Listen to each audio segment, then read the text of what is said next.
Hola a todos. Bueno, en los vídeos anteriores hemos visto los distintos tipos de filtro. Paso alto, paso bajo, paso banda, rechazo banda. Todos esos filtros vienen de la necesidad de todas las ondas que nos rodean, coger la que nos interesa. ¿Sí? Es que vivimos rodeados de ondas electromagnéticas.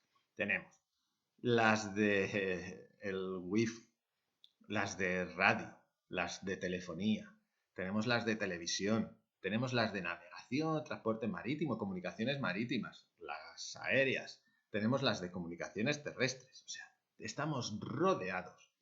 Estos son las que, digamos, emitimos a posta, pero también hay otros elementos, hay máquinas, funcionamiento de algunos, electrodomésticos incluso, que me provocan ondas electromagnéticas y me generan ruidos y demás. Entonces, vivimos rodeados.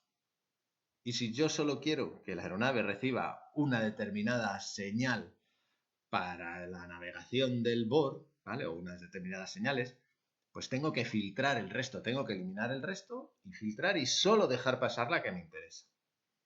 ¿Sí? Bueno, vamos a ver, a completar, digamos, lo que hemos estado viendo con los distintos tipos de filtro. Vamos a ver qué es el factor de calidad de un filtro. Así que bueno,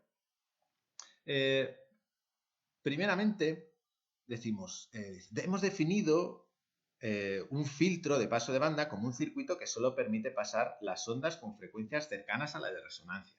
¿Sí? O sea, el filtro de paso de banda me deja pasar la frecuencia de resonancia y a las otras me las deriva más, me las atenúa. Entonces, bueno, en esta parte vamos a ver, dice, bueno, ¿qué es una frecuencia cercana a la de resonancia? Porque cercano o lejano son términos relativos.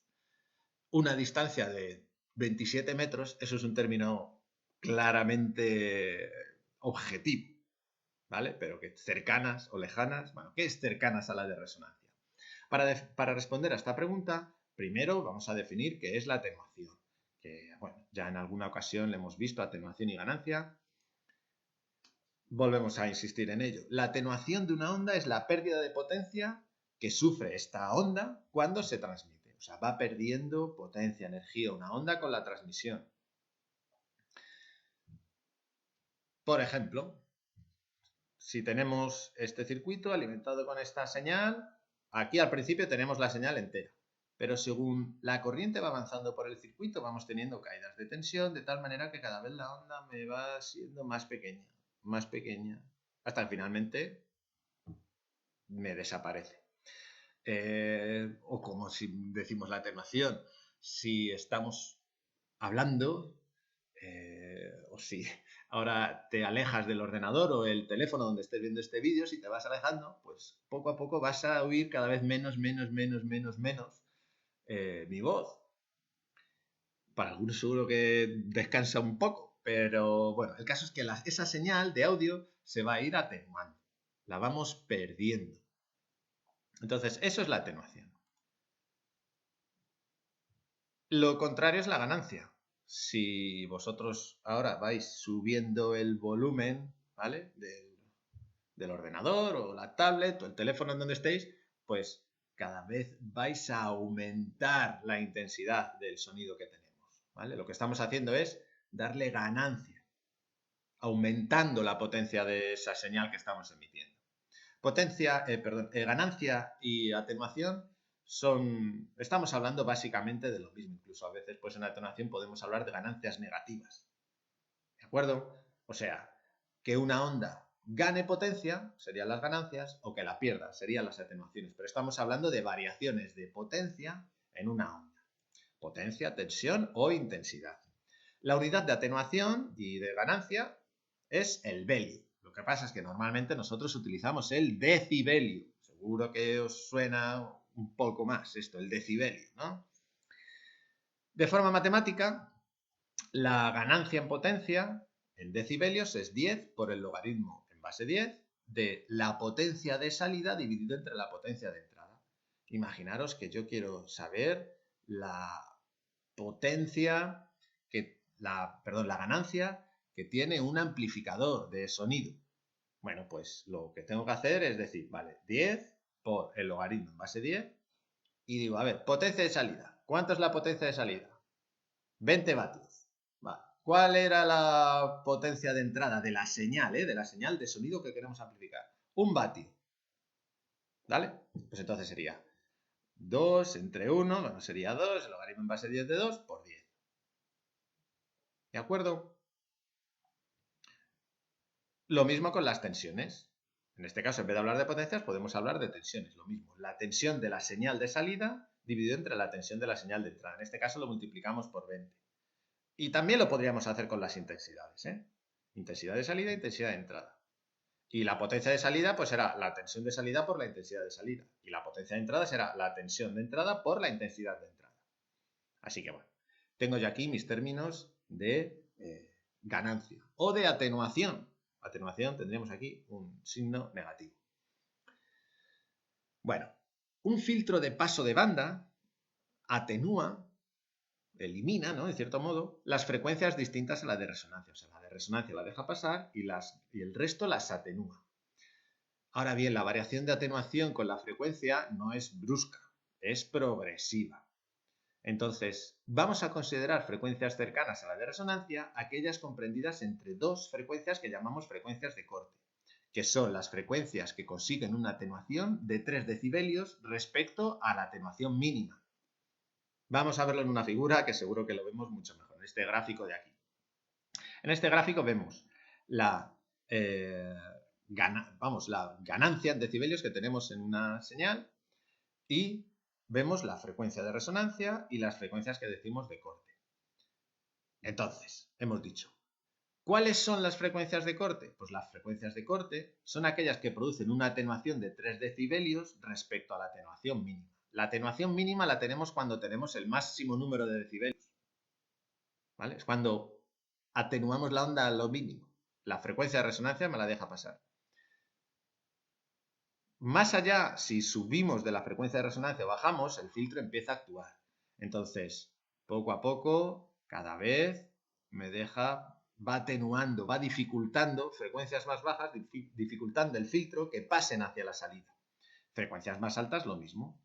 Las frecuencias de corte son aquellas que producen una atenuación de 3 decibelios, exactamente. O sea, aquí hemos perdido 3 decibelios respecto de la máxima, pues esta es una frecuencia de corte, pum, por aquí. Y luego, por el otro lado, otra frecuencia de corte. Va a ser simétrico, o sea, esto va a ser este valor de aquí, esta distancia es igual que esta. Entonces, ¿qué frecuencias me deja pasar un filtro de paso banda? Pues decimos que nos deja pasar todas las frecuencias que estén comprendidas entre las frecuencias de corte. O sea, entre esta frecuencia de corte baja y esta frecuencia de corte alta, todas estas frecuencias decimos que nos las deja pasar. Porque o nos las atenúa muy, muy, muy poco o un poquito. O sea, 3 decibelios es una atenuación muy pequeña. ¿Sí? Vale. Frecuencias mayores a las de corte por aquí y menores a las de otro corte por allá, estas las atenúa mucho. Y estas consideramos que no las deja pasar. O sea, mi filtro de paso de banda va a dejar pasar frecuencias desde aquí hasta aquí. Y las frecuencias de aquí para abajo y de aquí para arriba no las deja pasar. Bien.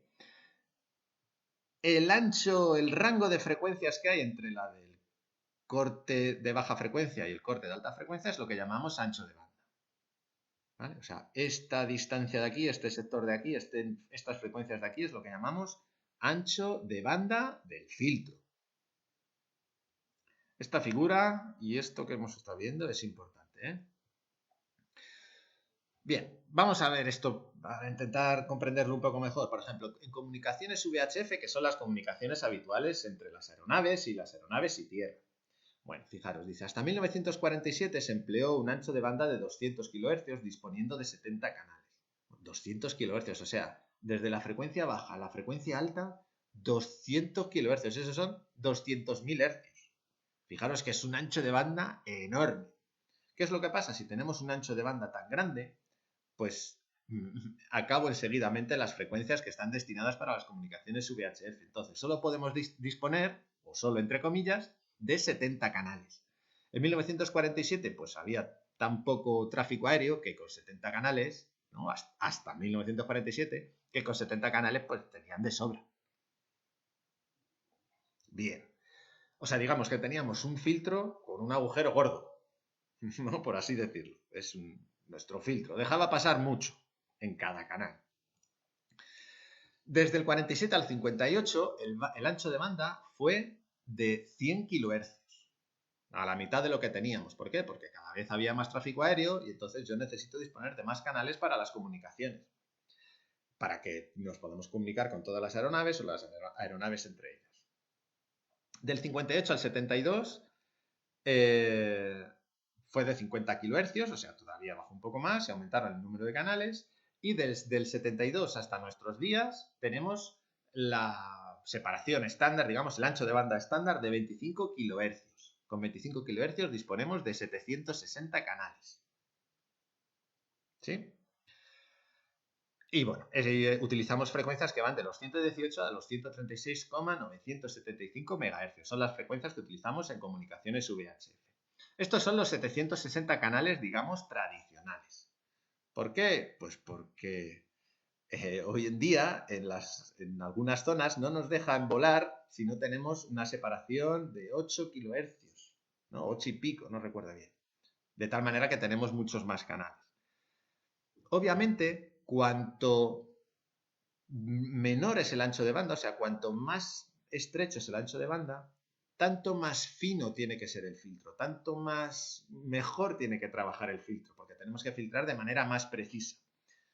También con los años va avanzando la tecnología según van apareciendo las necesidades, ¿no? O sea, necesitamos filtrar mejor, así que la tecnología va avanzando y además, pues luego pues la aparición del transistor y todo esto, pues, y hoy en día podemos filtrar mucho más. Ya os digo que en algunas zonas, incluso con estos 760 canales tradicionales, ¿no? Que hemos utilizado desde hace muchos años, no nos dejan sobrevolar o sobrevolar a ciertas altitudes, etc. Así que, bueno, como vemos, disminuir el ancho de banda permite disponer de más canales, lo que resulta necesario hoy en día debido al aumento del número de aeronaves. Y no solo de aeronaves, sino sistemas de navegación y comunicaciones embarcados que tienen que utilizar cada uno unos canales. ¿Sí? O sea, como el ancho de banda es fijo y cada vez somos más, pues tenemos que repartir el ancho de banda. El rango de frecuencias que utilizamos es fijo, de 118 a 136,975. Y como cada vez somos más los que utilizamos, ese rango hay que dividirlo en trocitos más pequeños. Esos trocitos más pequeños son el ancho de banda. O sea, cada vez el ancho de banda va siendo más fino. Para que los filtros puedan ser capaces de dejar pasar esas frecuencias tan cercanas a la de resonancia, tienen que avanzar. De hecho, hoy en día, por ejemplo, hay filtros que les llaman activos, vamos, que se llaman activos, que se basan, por ejemplo, en amplificadores operacionales y sistemas electrónicos que realmente me permiten filtrar muy, muy bien. ¿Vale? Entonces, mira, como os decía antes, dice, hoy en día, debido a la congestión del espacio aéreo, los aviones comerciales que sobrevuelan Europa a una altura superior a 19.500 pies están obligados a equipar una radio con un ancho de banda de 8,33 kHz, lo que aumenta el número de canales aún más. ¿Vale? Pues eso, como somos cada vez más, pues nos toca un trocito de tarta más pequeño. Así que los filtros se dice que van a ser cada vez más restrictivos o selectivos. ¿Vale? O sea, eligen mejor las frecuencias a las que cortan, por así decirlo. Bueno, a esta cualidad de los filtros le llamamos selectividad, de tal manera que cuanto mayor sea la selectividad del filtro, menor será su ancho de banda. Tanto más preciso será a la hora de dejarme pasar exclusivamente solo la frecuencia de resonancia. La forma de cuantificar esta selectividad es mediante el factor de calidad Q. El factor de calidad Q es la reactancia entre la resistencia. Y podemos decir, ¿qué reactancia? ¿La inductiva o la capacitiva? Pues me da igual, porque como estamos en resonancia, la reactancia capacitiva es igual a la reactancia inductiva. Y bueno, podemos ver lo siguiente. En esta gráfica se ve bastante bien qué es esto de la selectividad, el factor de calidad y demás. Un filtro que sigue una curva Q1 tiene una mayor calidad que uno Q2. ¿Por qué? Porque me es más restrictivo. O sea, fijaros que cuando tenemos la frecuencia de resonancia, prácticamente no atenúa nada. Y tan rápido como nos movemos hacia un lado o hacia otro, ¡bum!, cae de golpe la frecuencia. Cae de golpe los decibelios, ¿no? O sea, sube la atenuación. Mientras que la Q2, ¿no? La Q2, su valor máximo es muy cercano a su valor mínimo. O sea, no me filtra tan bien el 2, podríamos decir. O me deja pasar muchas ondas que no es la que yo quiero. Yo lo que quiero es exactamente esta onda. El filtro Q1 me deja pasar esta onda y las que tiene muy, muy cerca. El Q2, ¿no? El filtro 2, me deja pasar esta onda, pero muchas de las que tiene a los lados. Entonces, la 1 va a tener una mayor selectividad porque tiene un mayor factor de calidad. O sea, las reactancias van a ser considerablemente más altas que las resistencias que conectemos. Y bueno, hasta aquí este tema. Espero que os haya quedado claro. Como siempre, si tenéis alguna duda, no os la guardéis porque entonces no vais a avanzar. Un saludo.